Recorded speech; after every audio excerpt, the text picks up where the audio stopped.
উপস্থিত ছাত্র জনতা সবাইকে শুভেচ্ছা এবং মোবারকবাদ জানাচ্ছি আমাদের এই বিক্ষোভ সমাবেশে উপস্থিত হওয়ার জন্য। অনেক কথা হয়েছে, কালকে ঘটনা একটু খুলে বলা দরকার। কালকে ছাত্রদল কি পরিকল্পনা ছিল, কতটুকু পেরেছে আপনাদের কাছে ক্লিয়ার করা দরকার। এখানে ছাত্রদল গতকালকে সশস্ত্র হামলা করার পর যখন আমরা প্রশাসনকে ইনফর্ম করলাম যে আপনারা শিক্ষার্থীদেরকে উদ্ধার করেন, আপনারা শিক্ষার্থীদেরকে নিরাপদ পরিবেশ দিতে নিশ্চিত করেন, প্রশাসন বাইরে নীরব ভূমিকা ছিল, সাংবাদিকদেরকে ঢুকতে দেওয়া হয় নাই। রুমে রুমে যে সশস্ত্র হামলা করে শিক্ষার্থীদেরকে আহত করেছে। শেষ পর্যন্ত এই ঘটনা চাপা দেওয়ার জন্য তারা একটা পরিকল্পনা করলো কি, একজন শিক্ষার্থীকে টার্গেট করলো, হিন্দু শিক্ষার্থী, তাকে ধরে রক কেটে দেবে। রক কেটে দিয়ে তারপর সাংবাদিকদেরকে নিয়ে এসে ঘটনা চাপাবে যে শিবির রক কাটছে অমুক শিক্ষার্থীর। এই ঘটনার নাটক মঞ্চায়ন করবে। যে আওয়ামী ন্যারেটিভ গত 15 বছর আমরা দেখেছি যে চারপাশ ঘেরাও করে গল্প সাজানো হয়, গল্প সাজানোর 3-4 ঘন্টা পরে মিডিয়া ঢুকতে দেওয়া হয়। সেম হুবহু ঘটনা ছাত্রদল কালকে ফলো করার চেষ্টা করেছে। ভাগ্য ভালো তাদের ঘটনা নষ্ট করে দেওয়ার জন্য শিক্ষার্থী বাড়িটা ছাদ থেকে তারা থেকে লাভ দেয়, লাভ দিয়ে তারা পা ভেঙে যায়, তার সেই ভিকটিম হওয়া থেকে বেঁচে যায়। কিন্তু আমরা জানতে পারি তাদের সেই পরিকল্পনাটা। এরপর আমরা প্রশাসনকে ইনফর্ম করি আপনারা একটু যান, পুলিশকে একটু ঢুকতে দেন, পুলিশ আপনারা একটু যান, সাংবাদিকরা যান, সাংবাদিকদের যেতে দেওয়া হয় নাই। পুরো নাটক মঞ্চস্থ করার পরে সব রুমে রুমে যে কম্পিউটার ল্যাপটপ টাকা সব লুটপাট করার পরে এরপর প্রশাসন ভিতরে ঢুকলো। তখন ঢুকে লাভ কি আপনাদের? এরপরে পরিকল্পনা করলো এবার তারা তাদের ব্যবহৃত অস্ত্র শিক্ষার্থীদের রুমে রুমে রাখবে, শিক্ষার্থীদের বেডে বেডে রাখবে, শিক্ষার্থীদের লাগেজে রাখবে, রেখে তারা দেখাবে সাংবাদিকদেরকে এই হচ্ছে অমুক অমুক রুমে অস্ত্র ছিল। তাহলে এতক্ষণ ঢুকতে দেন না কেন? কেন 3-4 ঘন্টা বন্ধ ছিল?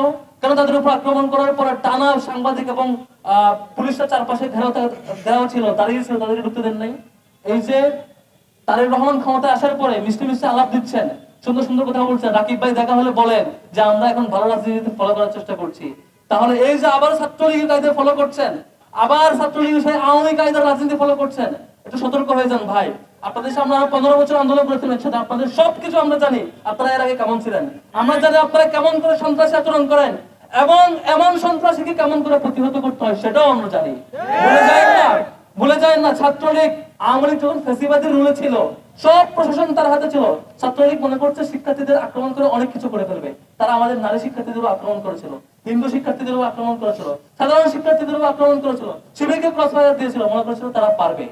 ঢাকা বিশ্ববিদ্যালয় থেকে শুরু হয়েছে ছাত্রলীগের হল ছাড়া হওয়া, প্রত্যেকটা ক্যাম্পাসে 1 সপ্তাহের মধ্যে হল ছাড়া এবং ক্যাম্পাস ছাড়া হয়েছিল। এই পরিণতি আপনারা ভুলে যায়েন না ছাত্রদলের ভাইরা। আপনারা 15 বছর মজলুম ছিলেন, আবার যদি জালেম হইতে চান, ছাত্রলীগ ঠিক যে কায়দায় শিক্ষার্থীদের টোপের মুখে পড়ে ক্যাম্পাস ছাড়া হয়েছে, আপনাদের তার চেয়ে ভয়াবহ পরিণতি ভোগ করতে হইতে পারে। সতর্ক হয়ে যান। ছাত্র শিবির আমরা খুব ভালো যখন আমরা ভালো থাকি আমরা তাদেরকে রেসপেক্ট করি, চেষ্টা করি। যখন আপনারা অতিরিক্ত চাঁদাবাজি আর লুণ্ঠন করবেন, ভালো হওয়ার চেষ্টা করবেন না, কথা শুনবেন না, সঠিক পথে আসবেন না, শিক্ষার্থীদের জন্য কাজ করবেন না, এই লুটপাট আর লুণ্ঠনের কাজ করতে থাকবেন, খুন সন্ত্রাস ধর্ষণ চলতে থাকবে, আমরা আমাদের সেই ছাত্রলীগের বিরুদ্ধে যে ভূমিকা আমাদের ছিল, সন্ত্রাসের বিরুদ্ধে যে ভূমিকা ছিল, সেই ভূমিকা আবারও ফিরবো ইনশাআল্লাহ। তখন সেই আপনারা প্রতিহত আর করতে পারবেন না, আপনাদের পরিণতি ভয়াবহ হবে। তারেক রহমান সাহেব গত কিছুদিন ধরে তারা বলছেন শিক্ষা ক্যাম্পাস গুলোকে তারা সংস্কার করতে চায়, ভালো পথে রাখতে চায়। শিক্ষা মন্ত্রণালয়ের সব সম্মানিত মন্ত্রী, মাননীয় মন্ত্রী, তিনি বারবার বলছেন ক্যাম্পাসে ভালো পরিবেশ আনতে চায়। যদি আপনাদের দলীয় গুন্ডা বাহিনীকে নিয়ন্ত্রণ না করেন আর এইভাবে সন্ত্রাস আর চাঁদাবাজ আর লুণ্ঠনে ব্যস্ত রাখেন, শিক্ষার ক্যাম্পাস, এই সুন্দর ক্যাম্পাস কখনো ফিরে আনতে পারবেন না। বরং শুধু ছাত্রদল ঢুকবে না, বিএনপি কে সতর্ক করবো, আপনাদের সুপিরিয়র প্ল্যাটফর্ম যে বিএনপি সহ তার চূড়ান্ত পরিণতির দিকে যাচ্ছে। একমাত্র দায় থাকবে ছাত্রদল। কালকে ক্যাম্পাসে এটুকু এমনিতে হয় না, আপনি খোঁজ দেন চারপাশে যে এই যে চারপাশে এলাকা, প্রত্যেকটা জায়গায় তারা চাঁদাবাজি করে, প্রত্যেকটা জায়গায় তারা মাদকের অভয়ারণ্য নিশ্চিত করেছে। তারা এই যে মাদক চাষ, চাঁদাবাজ ক্যাম্পাসের চারপাশে, সাংবাদিকরা একটু ইনভেস্টিগেশন করেন না, আপনারা পাবেন চারপাশে এই চাঁদাবাজি এবং এই যে মাদকের যে ব্যবসা তারা চালাচ্ছে, এটা দিয়ে তারা চলে। তাদেরকে বহিষ্কার করার পরে ক্যাম্পাস ছাড়ছে না, ক্যাম্পাসে তারা যাচ্ছে না। এই যে চাঁদাবাজ, মাদকের হাত, সবকিছু বাধা যখন ছাত্র শিবির যখন এসব নিয়ে কথা বলে, ছাত্র শিবির যখন প্রশাসনকে এসব নিয়ে রিপোর্ট দেয়, তখন তাদেরকে আক্রমণ করতে হয়, তাদেরকে রাতের বেলা অন্ধকারে আক্রমণ করতে চায়। ভাইরে, আমরা এই আক্রমণকে ভয় পাই না, আমাদেরকে ভয় দেখায়েন না। আমাদের শত শত শহীদের পথ মারিয়ে আমরা এই পথ আসছি। আমাদের শপথ, জুলাই পরবর্তী সময়ে কোন ক্যাম্পাসকে দখল হইতে দিব না কারো হাতে। ক্যাম্পাস থাকবে শিক্ষার্থীদের হাতে।